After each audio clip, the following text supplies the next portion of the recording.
이 책에 보면은 재미있는 이야기가 있어요. 사람이 어떤 일을 할 때 창업이 더 중요한가 아니면 수성이 더 중요한가라는 유명한 문답이 있습니다. 창업은 하나를 일으키는 것 사업이고요. 수성은 그 일으킨 것을 또 지켜나가는 것을 말하는 것이죠. 거기에 옛날 당나라 시대의 태종 얘기가 나오죠. 당태종이 척근들을 모아놓은 자리에서 창업이 더 중요하느냐 수성이 더 중요하냐 어느 것이 더 어렵겠느냐라고 이 신하들에게 질문을 합니다. 그때 창업의 공신이었던 방현영이라는 사람이 예 폐하 창업이 더 어렵나이다 라고 얘기를 하죠. 그러자 측근 측 최측근이었던 위징은 이렇게 반론을 펴니다. 아닙니다 폐하 수성이 더욱 어렵습니다. 여러분들은 어떻습니까? 창업이 더 어려울까요? 수성이 더 어려울까요? 이게 참 대답하기 곤란한 문제죠. 이 두 충신의 말을 들은 태종이 그 두 사람을 향해서 이렇게 얘기를 합니다. 두 사람의 말에는 각각 그럴 만한 이유가 다 있소이다. 그러나 창업의 어려움은 이미 과거의 일이 되었고 앞으로는 그대들과 짐이 함께 마음을 다하여 수성의 어려움을 넘기도록 해야 합니다. 라는 명대사를 얘기하죠. 여러분 오늘 우리가 부활을 지난주에 맞이했습니다. 근데 이 부활이 과거의 사건으로 치부되어서는 아니 된다는 얘기죠. 부활의 사건을 통해서 오늘 우리의 신앙을 어떻게 지켜야 하는지 이 수성의 자리가 참 어렵다는 겁니다. 부활 그 이후 이 믿음을 지켜나가는 것 그것이 쉽습니까? 믿음을 가지기는 사실 쉬운 것 같아요. 어떻게 보면 쉬워져. 그러나 쉽지만은 않습니다. 한 사람을 전도해서 그 사람 믿음을 갖기가 참 얼마나 많은 그 누군가의 고난과 희생이 있었잖아요. 그러면 이 사람 믿음을 가진 이후로는 그 믿음을 잘 지켜나가면 얼마나 좋겠습니까? 많은 믿음을 지켜나간다는 수성은 자기의 문제이기 때문에 또한 참 어려운 겁니다. 오늘날 교회에는 헌신하는 사람이 너무 적다는 말이 여기저기서 다 나옵니다. 하루 이틀 이야기가 아니죠. 많은 사람들이 주저앉아 아무 일도 하지 않거나 조금 어려운 일만 있으면 교회에서 발을 빼버립니다. 그 순간 하나님이 준비하신 축복도 같이 사라진다는 것은 우리가 깨닫지 못합니다. 왜 그러냐면은 우리가 지금 누리는 것으로 넉넉하다는 착각 때문에 그런 겁니다. 그러니까 교회에 조금 잘못된 일이 있으면은 가차없이 비난해 버립니다. 왜 그렇습니까? 그것은 그 사람이 정의로운 사람이기 때문이 아니라 헌신이 결핍되어 있는 사람이기 때문이죠. 그런 말이 있지 않습니까? 일꾼은 말이 없다고. 참된 일꾼은 말할 시간이 없는 거예요. 왜 일하기도 바쁜데 말할 시간조차 없는 것이죠. 우리가 진정 교회를 사랑한다면 주님을 사랑한다면 이방인들처럼 비난하기보다도 먼저 헌신하는 자가 되어야 됩니다. 은혜 받은 자는 빚진 자 아닙니까? 교회는 은혜의 나눔터 아닙니까? 은혜는 낮은 곳으로 흘러가야 되는 것이죠. 우리의 헌신도 이와 같이 먼저 믿는 자로부터 나중에 믿는 자로 흘러 들어가야 되어지는 겁니다. 토스토옙스키가 이런 말을 합니다. 영국 사람이나 독일 사람이 없더라도 인류는 계속 생존할 것이다. 러시아 사람이 없어도 아무런 지장을 받지 않는다. 과학자가 없어도 문제가 없고 먹을 것이 없어도 괜찮다. 하지만 아름다움이 없다면 인간은 살 수 없다. 그렇게 되면 이 세상에서 아무 할 일이 없어지기 때문이다. 모든 비밀은 여기에 있다. 모든 역사가 여기에 있다. 아름다움이 없으면 아무것도 존재할 수 없다라는 말을 했죠. 아름다움에는 반드시 생명이 있고 힘이 있어야 합니다. 복음에는 좋은 소식, 복된 소식, 구원의 소식, 승리의 소식이라는 의미도 들어있지만은 아름다운 소식이라는 뜻도 같이 포함되어집니다. 또한 아름다운 소식을 전하는 자의 발을 성경은 칭송하고 있지 않습니까? 이사야 52장 7절에 좋은 소식을 전하며 평화를 공포하며 복된 좋은 소식을 가져오며 구원을 공포하며 시온을 향하여 이르기를 내 하나님이 통치하신다 하는 자의 산을 넘는 발이 어찌 그리 아름다운고 그래요. 이것을 전하기 위해서 산을 넘는 수고를 아끼지 않는 거죠. 그 발이 너무나도 아름답다라고 성경은 이야기하고 있는 겁니다. 아름다움은 예쁜 것만을 의미하지 않습니다.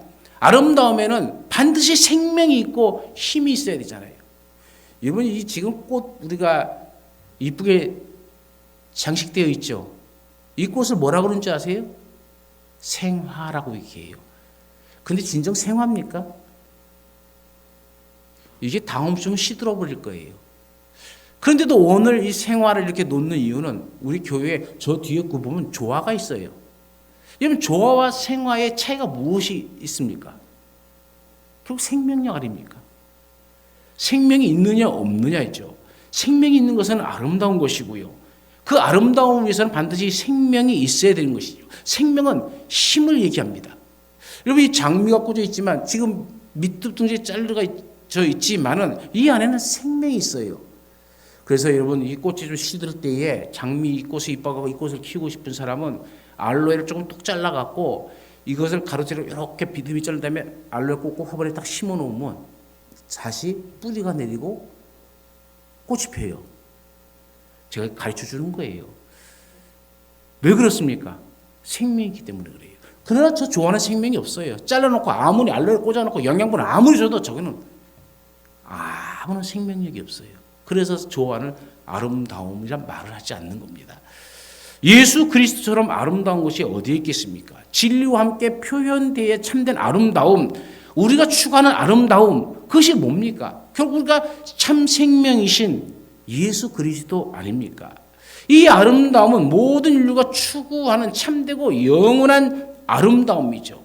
믿음은 이 모든 것을 변화시키고 모든 것을 아름답게 만들어갑니다.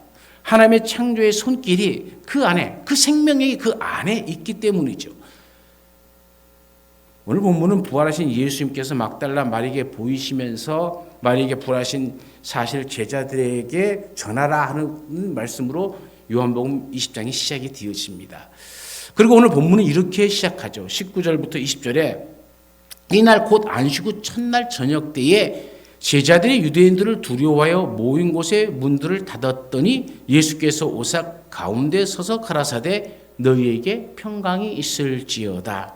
이 말씀을 하시고 손과 옆구리를 보이시니 제자들이 주를 보고 기뻐하더라. 이렇게 얘기합니다. 막달라 마리아가 부활하신 예수님을 본 그날 저녁에 제자들이 한 곳에 모여 유대인들을 두려워해서 문들을 닫아 걸었습니다. 그런데 예수님께서 그곳에 나타나신 거예요. 여기서 우리가 발견할 수 있는 것은 예수님의 몸이 부활을 전후로 달라졌다는 사실입니다. 부활 전에는 우리와 같이 시간과 공간의 제약을 받으셨는데 부활 후에는 시간과 공간을 초월하여 계십니다. 예수님께서 사람들이 문을 닫아 걸어도 들어오시고 또 호련히 사라지기도 하시고 우리가 이 땅에 삶을 마감하고 천국에 갔을 때의 몸 상태가 바로 그러한 부활의 몸을 입게 되어지는 거죠. 예수님께서 아무도 문을 열어주지 않았는데도 오셔서 제자들에게 부활하신 몸을 직접 보여주십니다.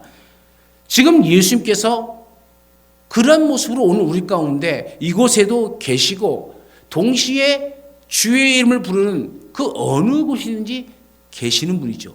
그럼 주님을 시간과 공간을 초월하신 분이시다라고 얘기하는 겁니다. 본문에는 부활하신 주님의 제자들에게 매우 독특한 세 가지 말씀을 전합니다.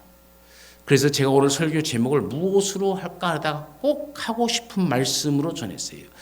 여러분, 우리가 만약 여러분이 죽었다고 살아났다고 생각해 보세요. 그러면은 또 가야 되는 그런 입장이라면 여러분은 누구를 찾아가겠습니까?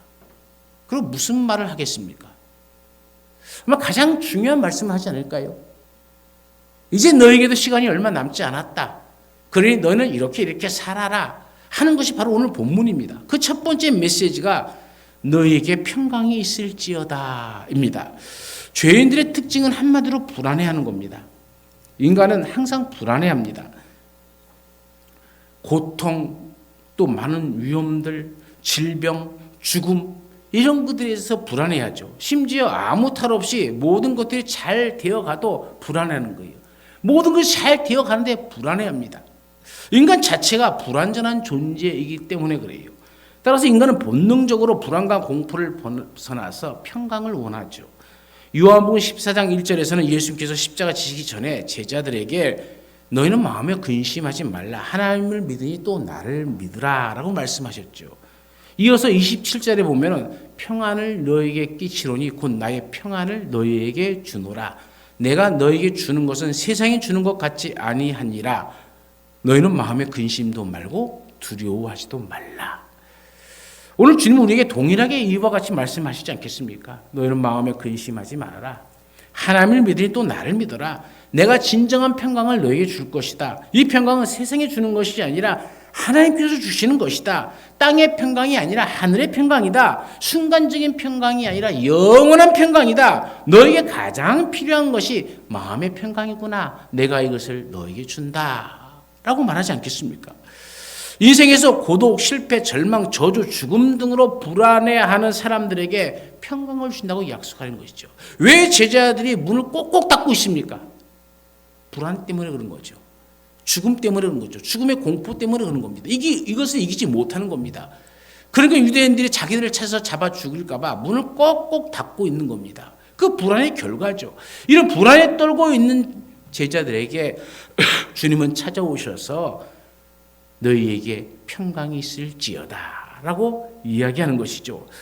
요한복음 16장 33절에도 주님께서는 하신 말씀이 이것을 너희에게 이르는 것은 너희로 내 안에서 평안을 누리게 하려 함이라. 세상에서는 너희가 환난을 당하나 담대하라. 내가 세상을 이기었노라. 이렇게 말씀하십니다. 너희 두려워하지 말라는 얘기입니다. 너희에게 평강이 임하면 세상에서 너희가 어떤 환난을 당하도 내가 세상을 이긴 것처럼 너희도 넉넉하게 이기게 될 것이다 라는 얘기죠. 그러면 여러분 우리는 주님이 주시는 그 평강을 덧입기를 간절히 축원합니다. 예수님께서는 십자가를 지시기 전에 이런 평안을 주겠다고 약속하셨습니다. 그때까지의 평강은 실현된 것이 아닙니다. 예수님께서 평강을 주시겠다고 약속하신 후 십자가에 못 박혀 죽으셨을 때에 인간이 갖고 있는 모든 죄악, 고통, 질병, 불안, 저주, 죽음 등 그 모든 문제를 근본적으로 깨끗하게 다 해결하셨습니다. 인간의 모든 근심과 염려와 불안을 근본적으로 제거하기 위해서 주님께서 십자가에 죽으신 겁니다. 그리고 3일 만에 부활하셨습니다. 이제 이 모든 문제를 깨끗하게 해결하신 주님께서 여전히 불안해하며 문을 닫아 걸고 숨어있는 제자들에게 나타나셔서 너희에게 평강이 있을지어다 라고 말씀하시는 거죠. 이 주님이 주시는 평강은 부활하신 후에 주시는 성취된 평강입니다. 예수님께서 십자가를 지시기 전에 평강을 주시겠다 분명히 약속하셨지만 그 평강은 아직 오지 않았습니다. 그러다가 예수님께서 인간의 모든 분을 짊어지고 십자가를 지시고 부활하신 후에 그 평강이 이제 예수님을 통해서 그리고 그의 제자들을 통해서 실제화되어져 가는 것이죠. 따라서 예수님의 평강은 약속에서 완전한 승리로 변하는 겁니다. 완전하고 영원한 평강으로 되는 것이죠. 모든 죄악은 용서받았고 그 이후로 하나님이 주시는 참된 평안이 우리 가운데 있게 되어지는 것이죠. 베드로의 삶이 그랬고 바울의 삶이 그런 삶을 살았습니다. 우리가 예수 믿는다고 평강이 바로 찾아오는 것이 아니란 얘기입니다. 안다고 찾아오는 것도 아닙니다. 오직 부활하신 예수님을 만나야만 참된 평강이 우리의 심령에 퍼져 나가는 것이죠. 구약은 오실 메시아를 약속하고 신약은 오실 메시아를 증거합니다. 우리는 오신 메시아를 찬양합니다. 이것은 예수님을 믿는 일이죠. 이미 평강은 우리에게 주어졌고 기도의 응답은 이루어졌습니다. 우리가 하나님의 뜻대로 기도하면 모든 것을 이룰 수 있다고 성경은 약속하고 있지 않습니까? 그런데 우리는 아직도 불안해하고 아직도 평강을 달라고 목마른 기도를 하고 있죠. 이미 주어진 평강을 알지 못하기에 항상 평강을 구하고 있는 겁니다. 주님께서 주신 평강을 먹지 않고 주변의 환경을 보면서 평강을 달라고 구합니다.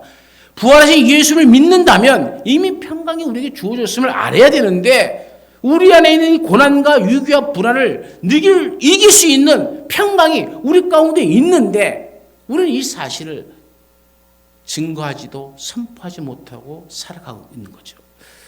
고난은 우리 인생에 언제나 파도처럼 밀려옵니다. 한 번 고난이 지나갔다고 끝나는 것이 아닙니다. 또 다른 고난이 찾아옵니다.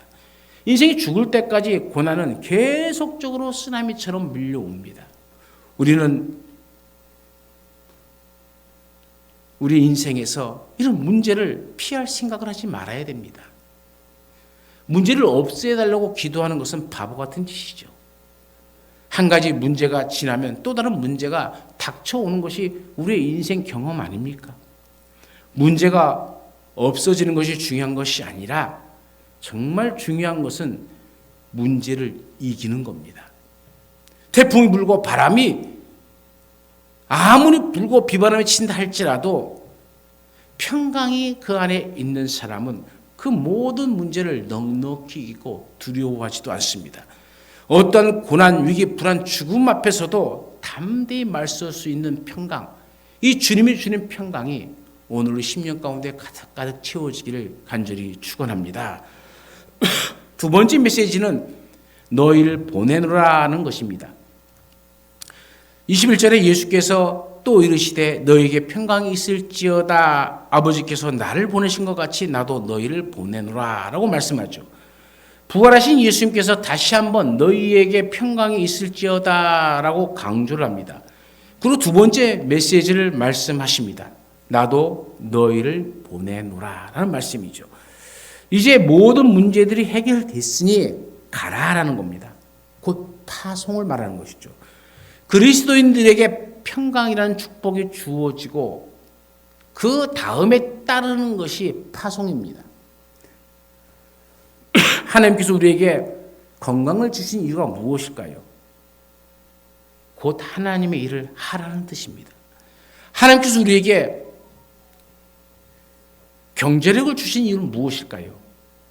곧 의식주를 해결하고 자녀를 교육시키며 하나님을 위해서 열심히 헌금하라는 뜻 아닙니까? 세상을 보면 대체로 악한 사람들이 더 건강한 것 같고 더 돈이 많은 것 같아요. 나쁜 짓을 하려고 건강 주시고 나쁜 짓을 하라고 물질을 주시고 권세를 주셨을까요? 그것이 아닐 텐데도 세상은 꼭 그렇게 살아갑니다. 하나님께서 사람들에게 돈과 명예와 지위와 권력 등을 주신 이유는 그 모든 것을 통해서 하나님께 영광을 돌리라. 이것이 어디서부터 왔고 또 어디로 가야 되는지를 알라라고 얘기하는 겁니다.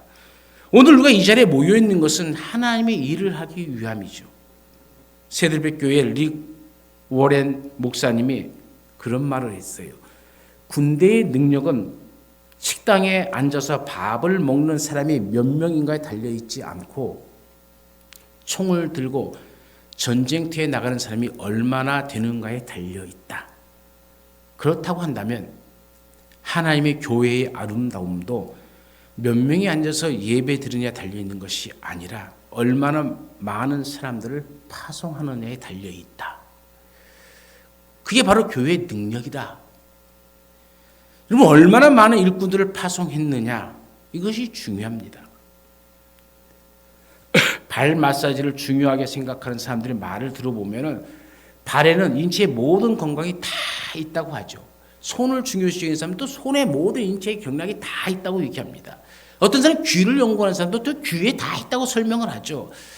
그래서 발과 손과 귀를 매일매일 잘 마사지를 해주면 온몸이 전체가 건강하다고 주장합니다. 그러나 이것이 사실인지 잘 모르겠지만 조금 좋아지는 것 같기도 해요. 그러나 분명한 것은 하나 있습니다. 하나님의 교회의 건강은 귀에 있는 것이 아니고 바로 발에 있다는 거예요. 건물에 있는 것이 아닙니다. 얼마나 큰 건물을 지니고 있느냐, 얼마나 많은 사람들이 있느냐가 아니에요. 얼마나 많은 물질을 갖고 있느냐가 아닙니다. 그렇다고 어떤 프로그램을 하고 있느냐에 있는 것이 아니란 얘기죠. 그 교회의 아름다움은 발에 있습니다. 얼마나 하나님의 말씀을 잘 듣고 그 말씀을 가지고 세상을 향해 나아가느냐, 얼마나 많은 사람들을 파송하느냐, 땅 끝까지 가서 주의 생명의 말씀을 이 아름다운 소식을 증거하는 아름다운 발을 가진 교회가 되느냐, 여기에 하나님의 교회의 아름다움이 달려있는 줄로 믿습니다. 모여서 예배하는 교회는 반드시 흩어지는 교회가 되어야 됩니다. 모여서 하나님을 찬양하고 은혜를 받으면 이제는 나아가서 교회가 되어서, 그런 교회가 되어서 세상으로 파송받는 내가 되어야 되는 것이죠. 우리끼리만 밤낮 모여서 찬송하고 즐겁고 예배하고 하하호호 깰깰깰 하하우면서 자기 만족에 빠져버린다면 하나님의 교회는 힘을 잃어버립니다. 은혜를 받은 다음에는 반드시 나가서 파송받은 자로서의 사명을 감당해야 하는 것이죠. 왜 우리가 전도를 잘하지 못합니까? 전도를 잘하지 못하는 이유는 여러 가지가 있겠지만 그 중에서 가장 큰 이유 중에 하나는 영혼에 대한 관심이 적다는 겁니다. 아니, 적다라는 표현이 아니라 어찌 보면 없다라는 말로 표현할 수도 있겠죠. 이것을 뭐라고 얘기하냐면 신앙의 이기주의라고 합니다. 나만 구원받으면 되고 나만 천국 가면 되고 이 왼수 같은 남편은 저 원수 같은 이웃집 사람들은 다 지옥 가야 돼. 그래서 내가 천국에서 너 지옥 가는 거 보고 하하하고 웃을 거야. 우리는 얼마든지 그렇게 생각할 수 있겠지만 하나님의 마음도 그럴까? 과연 하나님의 마음도 그럴까? 그걸 생각해 봐야 되죠. 나만 구원받으면 되었지. 내가 저 사람에 대해서 내 자존심까지 구겨가면서 저를 전도할 필요가 굳이 뭐가 있어? 내 자존심 상하는 일이라면 복음도 필요 없고 친구도 필요 없고 아무것도 필요 없는, 그래서 그걸 신앙적 이기주의라 이렇게 얘기합니다. 다른 영혼에 대한 뜨거운 열정과 관심이 다 식어져 버렸다는 얘기예요. 구원받지 못한 영혼을 불쌍히 여기는 마음이 적습니다. 그러니 자연히 전도하는 일에 열심을 내지 않습니다. 복음을 열심히 전하는 그리스도인이 아름다운 교회를 위해서 헌신하는 사람들입니다. 이렇게 해서 아름다운 교회는 더욱 확실하게 아름다운 교회로 성장해 나가는 것이죠. 우리의 아름다움은 현재에도 있지만 미래에 더욱더 크게 나타날 것을 우리는 믿음으로 바라보는 겁니다. 참된 아름다움이 그리스도의 몸된 교회의 모든 구성원들에게 마치 그리스도처럼 보여져야 됩니다. 그래서 장차 우리가 이룩할 아름다운 교회에 비하면 현재는 아무것도 아닙니다. 우리는 기쁨 속에 우리의 아름다움을 소망으로 바라봅니다. 그리고 이제 더 아름다운 교회를 향해서 우리 각자가 파송받은 자로서 오늘 주님께서 부활하신 후에 그렇게 얘기하고 싶은 게 아버지께서 나를 보내신 것 같이 나도 너희를 보내로라는 그 말씀 아닙니까? 이 세상을 구원하기 위해서 하나님께서 예수를 보낸 것처럼 나도 세상의 구원을 위해서 너희를 보낸다라고 우리를 먼저 택하셨다는 이 사실 잊지 마시고 어디서나 누굴 만나거나 특별히 믿지 아니한 자를 만났을 때는 나는 하나님이 보내신 파송자임을 기억하시고 아름다운 발이 되어서 또 희생과 헌신을 통해서 저들에게 복음을 전하여 주님의 사명을 잘 감당할 수 있는 우리 모두가 되어지기를 간절히 축원합니다. 세 번째 메시지는 성령을 받으라라는 말씀입니다. 여기서 숨을 내쉰다는 동사 엠프소라는 말이 있습니다. 숨을 불어 넣는다라는 뜻이죠. 그냥 숨을 쉰 것이 아니라 제자들에게 예수님께서 숨을 불어 넣으셨다라는 뜻이 되어지는 겁니다. 주님께서는 성령을 받으라고 말씀한 것만이 아닙니다. 주님의 숨결을 제자들에게 불어 넣어 주시면서 성령을 받으라 라고 말씀하신 거죠. 하나님의 영이신 거룩하신 영, 즉 성령이란 예수 그리스도의 숨결이며 삼위일체 되신 하나님의 숨결인 것이죠. 이 헬라어 동사는 신약의 본문에 단 한 번 사용되었고 같은 뜻의 히브리 동사는 구약에 2번을 사용하고 있죠. 첫 번째 구는 창세기 2장 7절에 하나님께서 사람을 흙으로 지으신 후에 그 코에 생기를 불어 넣으셨다 했던 이 생기가 바로 그 사람이 생기가 들어감으로 생명이 된지라 이 생기에 숨을 불어 넣었다라는 뜻이 있는 거죠. 하나님께서 흙으로 사람을 빚으시고 하나님의 숨결을 흙에 불어 넣으시니 살아있는 영, 생명이 된 거죠. 에스겔서 37장 9절과 10절에도 이 말씀이 한 번 더 사용되어지고 있죠. 에스겔 선지자가 어느 골짜기에 다다랐을 때에 마른 뼈, 해골만이 가득했죠. 에스겔이 하나님의 명령대로 행했을 때 하나님의 생기, 하나님의 숨결이 그 마른 뼈에 들어가면 마른 뼈들이 살아 일어나 큰 군대가 되었다라고 증거하고 있지 않습니까? 이 제자들을 향해서 불어넣으신 숨결이 오순절 성령으로 말미암아 이제 세계 만방으로 퍼져나가는 큰 군대와도 같이 되지 않았습니까? 누가 참다운 성령의 사람, 성령 충만한 사람이겠습니까? 그것은 곧 하나님의 숨결 속에 있는 사람, 하나님의 숨결로 호흡하는 자이죠.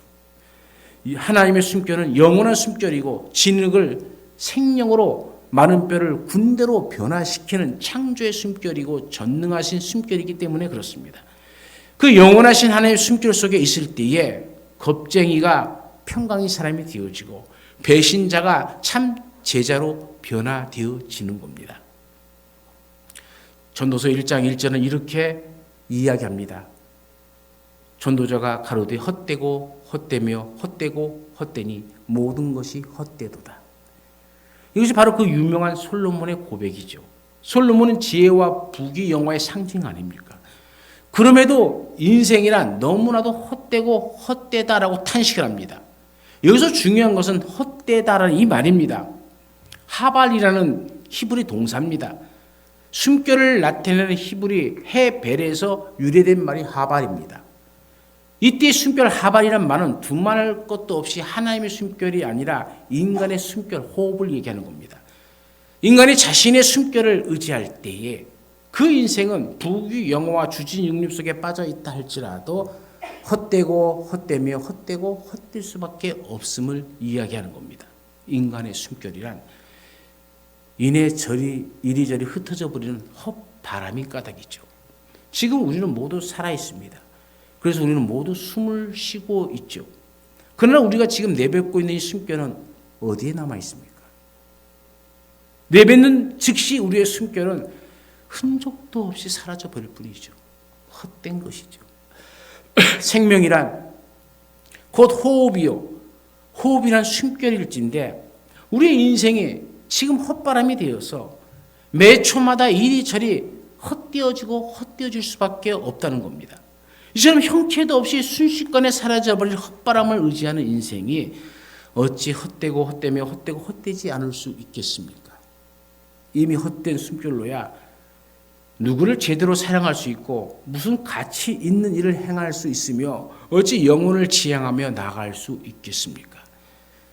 이런 헛바람을 의지하고서야 어찌 불안에 떠는 겁쟁이가 되지 않을 수 있으며 어찌 상황에 따라 배신의 길을 걷지 않을 수 있겠습니까?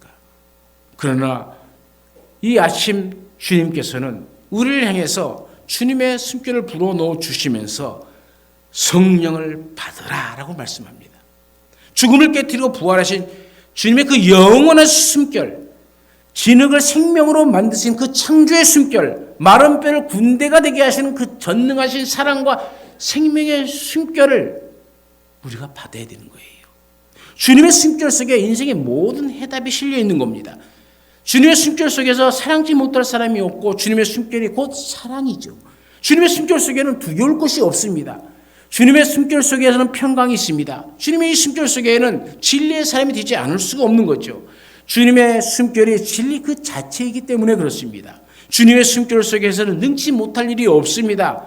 그분의 숨결이 곧 능력이기 때문에 그렇죠. 주님의 숨결 속에서 우리는 비로소 영원한 생명의 삶을 누릴 수 있는 것입니다. 주님의 숨결 속에는 우리 나이는 아무런 차이가 있을 수가 없죠. 주님은 헛바람이 아니라 영원한 바람, 하나님의 생명이기 때문에 그렇습니다. 오늘 우리는 다시 한번 생각해 봐야 됩니다. 왜 주님께서 부활하셨습니까? 왜 주님께서 오늘 우리를 부르셨습니까? 왜 주님께서 지금 우리 가운데 계십니까? 바로 주님의 영원한 숨결, 그 성령의 바람을 우리에게 불어넣어 주시기 위함입니다. 저희를 향하여 숨을 내쉬며 가라사대 성령을 받으라. 오늘도 우리가 그 음성에 응답하며 나아가서 성령과 더불어 우리의 인간의 호흡이 아니라 하나님의 숨결로 살아가는 우리의 삶이 되어지기를 간절히 축원합니다. 사랑해 주님, 이제껏 헛바람에 불과한 우리의 숨결만을 의지했기에 우리의 인생은 참으로 헛되고 헛되며 헛되고 또 헛되었습니다. 그러나 이 시간 우리를 사랑하시사 불러주시고 영원하신 주님의 숨결로 주님의 생명으로 우리를 충만케 하시니 감사 또 감사를 드립니다. 일평생 이 숨결로 살아가게 하옵소서. 이 숨결로 사랑하게 하옵소서. 이 숨결로 영혼을 살게 하옵소서.